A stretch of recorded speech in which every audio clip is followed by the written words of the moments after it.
You know that Netflix series, Master of None, that like Aziz Ansari made? Yeah. I haven't seen it, but every time I see it, like the little tile on Netflix, I'm like, that's kind of a distillation of my life, I feel. Yeah. Because I haven't seen and the I don't know show. if you feel the same way that I do about your own life, but I feel like I just do a lot of things. And I enjoy the process of getting relatively good at it, and then I inevitably move to something else.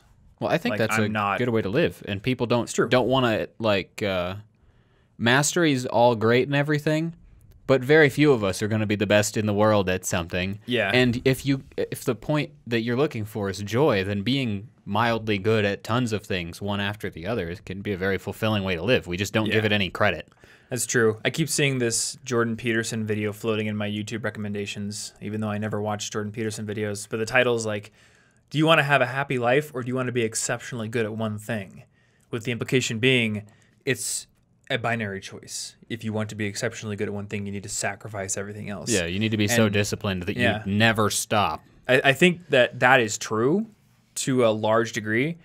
And I think I've just kind of come to terms with the fact that I don't want to be known as the best in the world at one thing.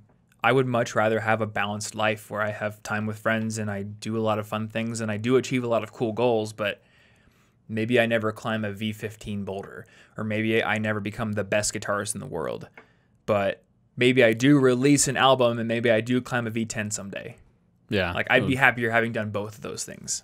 Yeah, and if you focus too much on one thing, like this is good if it's what you want, or you're really obsessive about the one thing, but it could also kind of take over who you are. You could become a symbol of that thing, and then like if I'm now the greatest violinist suddenly, maybe people are only going to know me for that, and nobody's ever going to say, "Hey Martin, what's your favorite Switch game?" They're never going to consider that because I'm now such an expert in one thing that's the only thing they think I'm qualified to speak on. Yeah. And that would potentially be lonely if you wanted to talk about Switch games. That's true, which I There are take it so that many you good do. ones. Yeah.